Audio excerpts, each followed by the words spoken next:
Hello, I am Sonya Madison, And I'm Jonathan Mason. and welcome to Law Unfiltered, where we talk about current events as well as sometimes practical events and some of the legal implications. And recently, Megyn Kelly has been on her book tour, and some of the topics that she's discussing in her book is dealing with the Roger Ailes incident as well as some of the advances he made to her.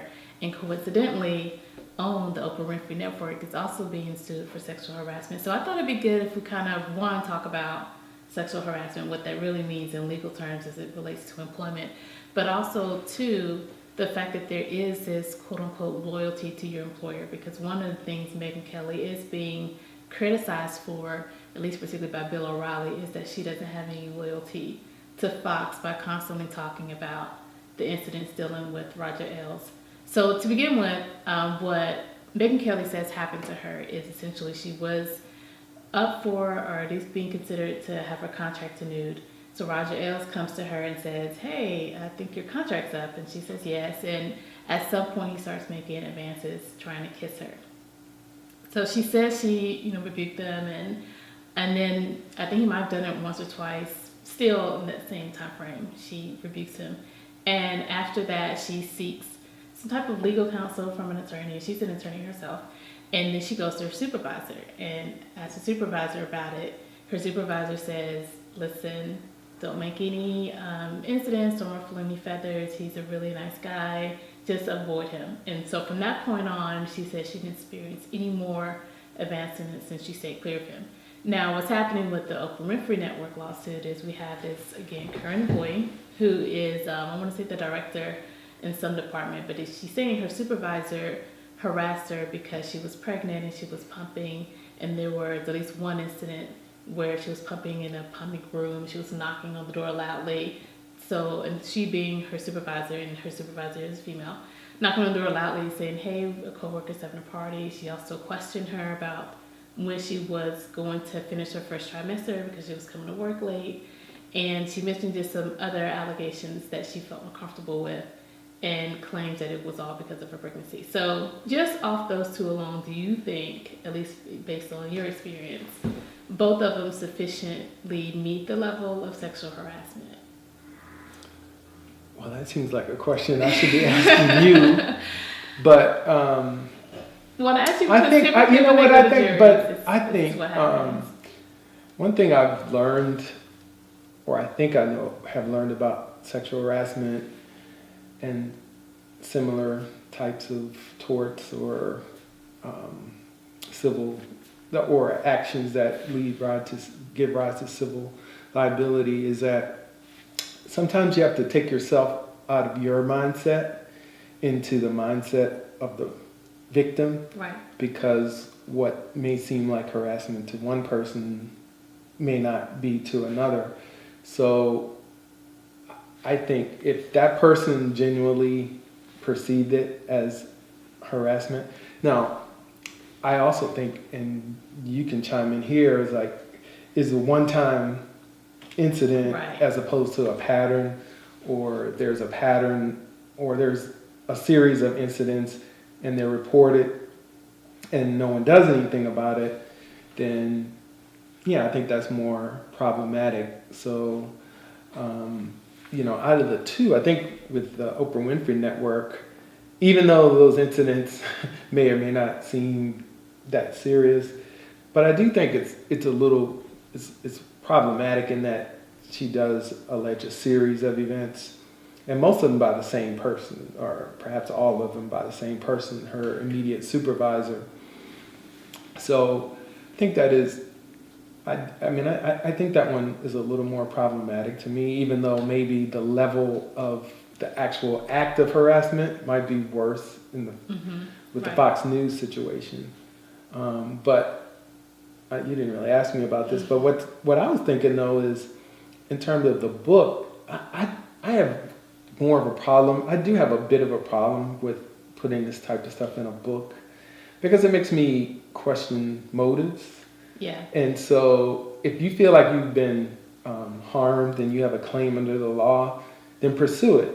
Okay, fine. But I have more problem when you want to go put it in a book that you're going to, capitalize off financially. So So that's kind of like what, if anything bothers me about it, I think it's the fact. So in terms of a loyalty, I think that makes it more problematic for people looking at it from that point of view, because you've gone out and written a book and put it in the book, presumably to sell more books or to help sell more books. So, and I agree with you. But I don't even think Megyn Kelly would argue that she has a claim. And like you said, when we talk about harassment. Harassment by its own definition sounds like a repeated pattern. It's not this one-time incident. It is actually a pattern of practice of inappropriate or hostile behavior. And here, she articulated one incident. Now, granted, yes, he approached her or made advances multiple times in that same setting, but arguably it was still one incident, and it didn't affect her employment. She admittedly says, I continued to be able to go back to work. I didn't have to deal with him anymore.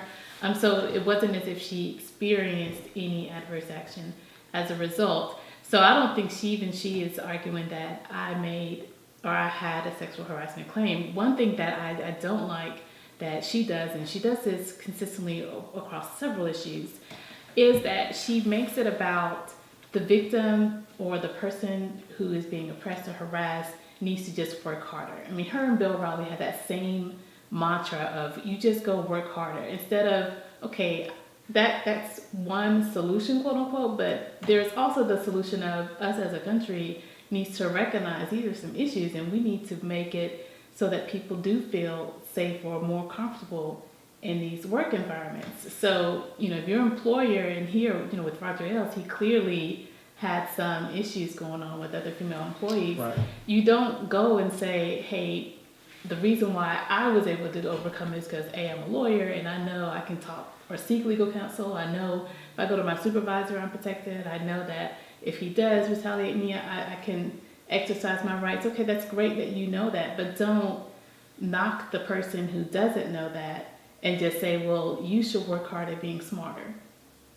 Wow. And I don't like that attitude. Now, when it comes to the OWN lawsuit, I guess just me looking at it and having to deal with a lot of these issues because I do represent employers, I can see, someone saying, well, I guess all of them combined may create an issue, but I'm still like, okay, let's still look at each one of them here.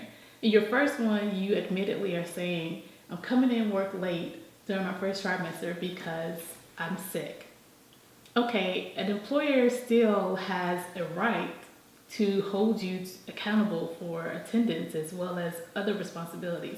And for them to allow you to, be able to come in late without at least seeking an accommodation for this, and she admittedly didn't want to go to HR about it, then that would be discriminating, by virtue of the other employees who are still being held accountable to come to work on time. And then when she's talking about the pump room, and I think you mentioned this earlier, okay, the fact that they have a pump room, I don't know too many employers that have that. Right. And I think by virtue of them having it, it's saying, hey, we're seeking to accommodate you as a mother once you've given birth. But for her to be upset because they were knocking on the door to tell her about a party, I can understand if they were knocking on the door to say you shouldn't be in here, or your time is up, or you've been here too long, but they're just telling you about a party. That's clearly they want you to be part of the work environment here or part of the coworkers. So I feel like you're grasping at straws. And then when she continuously says, well, she's also just always watching me or always whatever going on, I'm still like, you're not pinpointing, one, this is a female supervisor you're referring to, but you're not pinpointing as to, does she have a pattern of other pregnant employees? Because I think I wouldn't be surprised if, considering that they have a pump room, that there are other employees that have been pregnant. And so if they're not having similar issues, then perhaps it's your work performance, or perhaps she's getting on you because you're still coming in work late. I guess I'm wondering if she did have some performance issues and she's trying to avoid a termination or seek severance instead of being terminated. That was my initial thought when I read the complaint. So, she alleged that because of all the various harassment, she had to miss 11 months from work. You're right. To what extent does it matter, like, if a employee is has some other, and I'm not saying she does, Right, but if right. an employee suffers from depression or other issues that make them more likely to feel harassed, if that question makes sense, can you even get into that, or is that all protected, or is it doesn't matter if she thinks she's been harassed? And Well, how there does is, that when work? it goes before a jury, there is that subjective and objective. So, subjectively, yes, you do have to show that you genuinely felt harassed. But then there's that objective standard of, okay, now whether a reasonable person would constitute those actions as harassment. And you got to meet both. You can't just come in Okay. with one or the other. And so, in her instance, I mean, yeah, she could, and she would have to not only say it by her taking the stand, but she would need her doctors to come in and I say, see. you know, it truly was. She felt some kind of way because the girl knocked loudly on her door, or felt some kind of way because they wanted to know, hey, when can we expect you to come to work on time? But again, the employer will still have the opportunity to show, hey, these are legitimate business reasons for us asking you. And then that's when the jury can determine, okay, would a reasonable person in her position also feel like that constitutes harassment? And I'd imagine what Oprah Winfrey Network would do is bring in other employees who were pregnant and see how they felt during that period. Okay. What would those employees have to have worked with the same supervisor who was at issue here, or would it matter? I don't think it would matter per se. If they had the same experience, even if it was under a different supervisor, say they had also experiences of coming into work late, and their supervisor equally required that they either go to HR or at least keep them on notice of when this is going to change. I don't think it would matter, one way or the other. But again, now if she comes back and says, well, it was her mannerism, her delivery, then yeah, that definitely makes a little bit of a difference. But I didn't quite read into that in the complaint. But again, there's still discovery and other things. She can always make additional claims. I noticed that she didn't file under federal law, and I'm not familiar with the California employment statutes that she filed under, but why would she not include a claim for under federal law? Yeah, for like Title VII or pregnancy discrimination. I'd imagine California is a very liberal state, and typically liberal states are a little bit harder on employers, for one. And you also factor in a lot of state judges have to be voted in versus federal judges are appointed. Right. And so a lot of plaintiffs prefer a state court. And if you throw in, if you throw in a federal claim, then the other party can move it to a federal court by virtue of that claim in there. I see. Yeah. So, but I just know when you read it, you were kind of like, seemed a little skeptical. But then again, in fairness, you've been on the employer side for a long time, and I used to be on the insurance side of insurance defense, auto accidents, premises liability, and stuff like that. And so my friends would ask me about cases, and I would say, "Oh, that's only worth $3,000," and they would always say, "Oh, you have your defense hat on. You can't see the case because you've been trained as a defense attorney." Right.